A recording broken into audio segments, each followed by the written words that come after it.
Good morning, Year 13. You should be watching this video on Tuesday, the 19th of April, for your working at home day. I hope you had a good Easter. And over the Easter, you've been doing a couple of bits of work on women's civil rights in our middle period, which is 1914 to 1949. So you would have looked at women and work in that period, and you would have looked at the Prohibition campaign. We're going to spend one more lesson today on this period. So we're going to be thinking about, was there a new feminist movement in the 1920s and did it last? But before that, I'd like you just to think about Prohibition, particularly with what I'll do now. So stop the video at this point, give yourself a couple of minutes. From memory, can you answer these 5 questions? So pause the video now.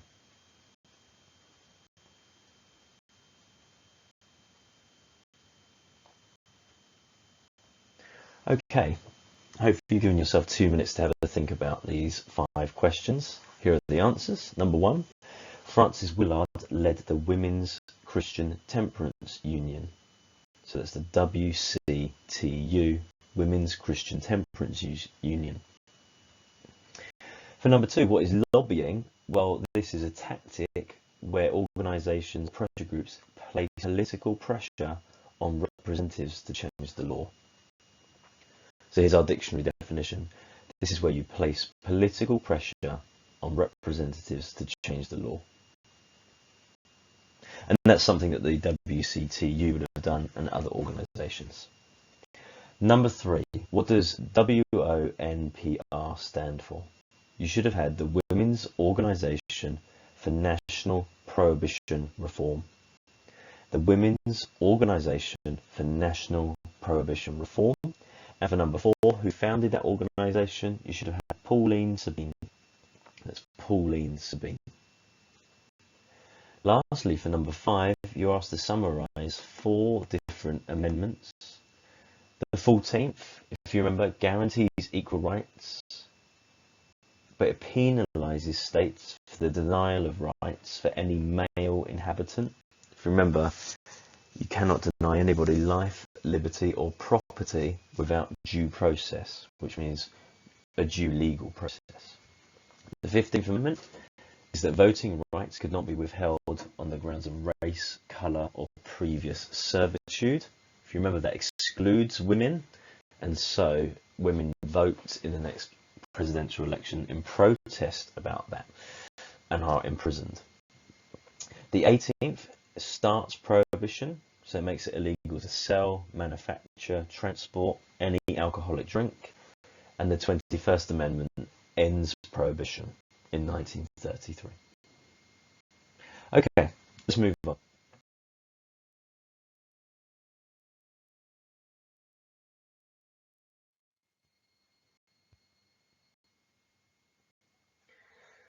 Now, as I said, this middle period, 1914, 1915 to kind of 1940, 41, we've looked at over Easter, while you doing some work, and just before Easter as well, when we looked at women and politics and women gaining the vote.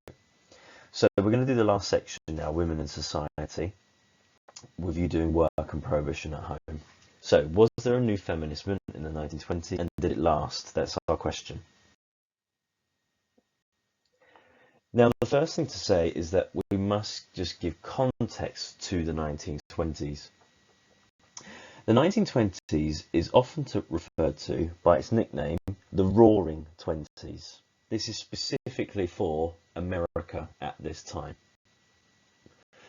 What do we mean by the Roaring Twenties? Well, what that means is this is a time period, a decade really, that is characterised by the further expansion of consumer industries. So the car is going to be a really big factor here, especially, but other technology is going to be big. We're going to see fortunes of enterprising speculators increase. And we simply mean here that this is a time of economic boom before the bust of kind of 1929 when the Wall Street crash happens. And so all of the kind of associated benefits with economic boom also come. We see, the expansion of cities, construction, we see free time and leisure time. And then we see things like culture emerge and change. So we've got the jazz age, the cinema, the car, like we said, and also the gangster. because as prohibition is enforced, we see the rise of kind of mafia gangs and other gangs looking to transport alcohol, open speakeasies, like illegal kind of drinking parlours. And you can see a picture here in the bottom left of Al Capone, who was the most prominent gangster of the 1920s and was obviously involved in alcohol, all sorts of things like and gambling, etc., etc. So the Roaring Twenties is the context that we're in.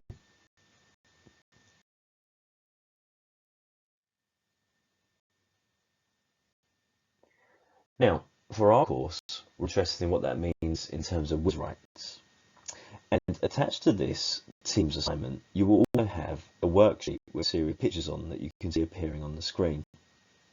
We're very interested also in how the 1920s, the Roaring Twenties as we described it, affects women. And one of the biggest notable factors here in terms of women and their kind of social role is the emergence of the flapper.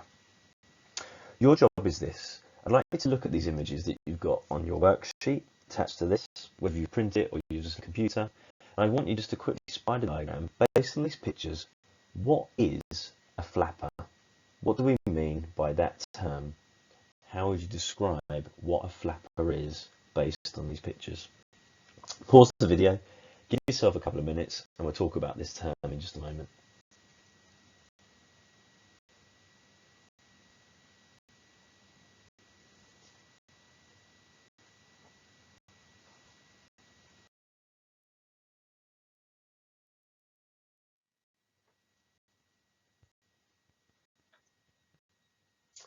Okay, hope you've had a chance to look at those pictures and just jot down some ideas about what we mean by a flapper.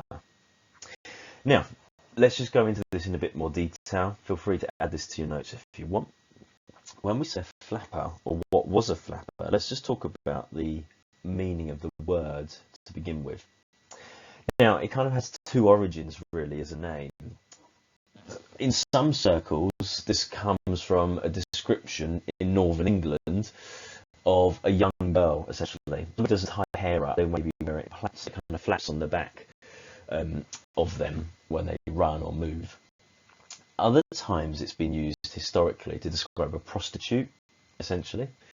And then kind of as a weird combination of the two, it's sometimes been used historically to describe just somebody who's really like a lively teenage girl. Anyway, that's the kind of historical use of the word. But really by the 1920s, the flapper emerges as really a subculture of young women, particularly again in America in the 1920s. You might have got things like this. They were famous for wearing short skirts. And by the way, in this time, 1920s, knee height was considered short. So you can see in some of those pictures, maybe we wouldn't consider them skirts. The mini skirt doesn't come into the 60s, but by the 1920s, it's definitely short. They bobbed their hair. They listened to jazz. They flaunted their disdain for what was considered acceptable behaviour for women. It's a subculture of women, American women in the 1920s. What does that kind of mean? Well, in terms of their behaviour, if we've just talked about their look, that means wearing excessive makeup, drinking alcohol, even though it's illegal at this time, smoking cigarettes in public, driving cars, treating sex in kind of a more casual manner, and just basically flouting social and sexual norms at this time.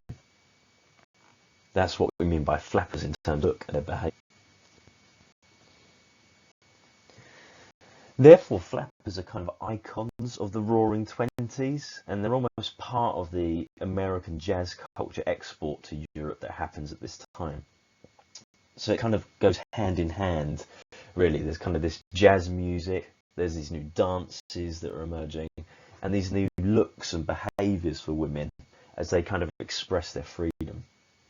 There's obviously a reaction to this counter culture from more conservative and, generally speaking, more older generations who kind of saw the way they dressed as almost nakedness. They saw flappers as kind of flippant, reckless, unintelligent even. Now, why did this all emerge? Well, really it's a reaction to World War I, which kind of reduces the class system in America because different people from different walks of life mix far more, and kind of like the fighting. Also, there's the Spanish flu of 1918, and that kills kind of 20 to 40 million people. And so there's kind of a feeling with young people, life is short. Why should I as a woman just wait at home for a husband? Let's go enjoy myself. And remember as well, by 1920, women have the vote, and so they want to be more like men. And so, drinking and smoking is a part of that. We've also got this time period where women are starting to branch out into kind of more male professions, like doctors and lawyers, and due to World War I, engineers and pilots. And so those lines are being blurred. And like we said as well, this is also a time of economic boom. And so basically women, like all people, more leisure time as leisure, which means they have more time to do fun things. And they also have more freedom because as cars are invented, they can kind of transport themselves and therefore be far more independent.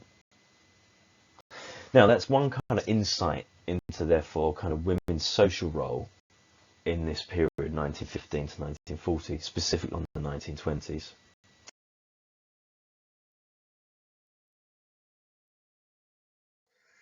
Your main task for this lesson is to use this worksheet.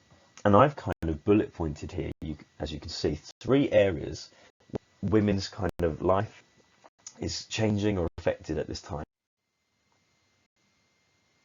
Those 3 areas, as you can see, are education, the flapper era, which we just talked about a bit more, and also the emergence of birth control.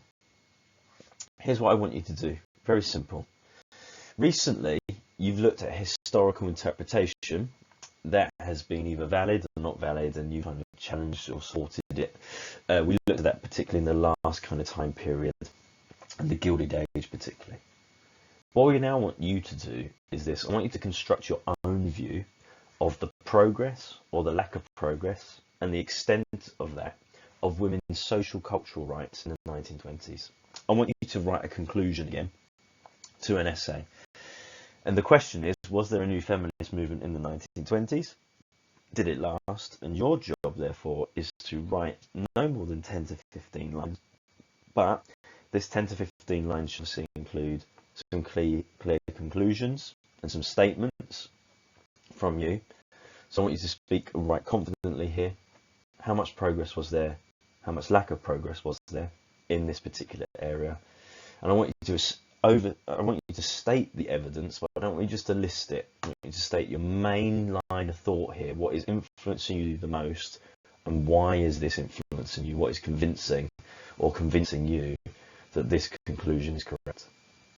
So you're going to have to read the answer, you might annotate it a bit, you're going to have to spend some time just thinking before you write, and then 10 to 15 lines, a conclusion please. Was there a new feminist movement in the 1920s? And you're going to tell me the extent to which there is or isn't, and you're going to tell me your evidence why. And you're going to have to select that rather than just listing it all.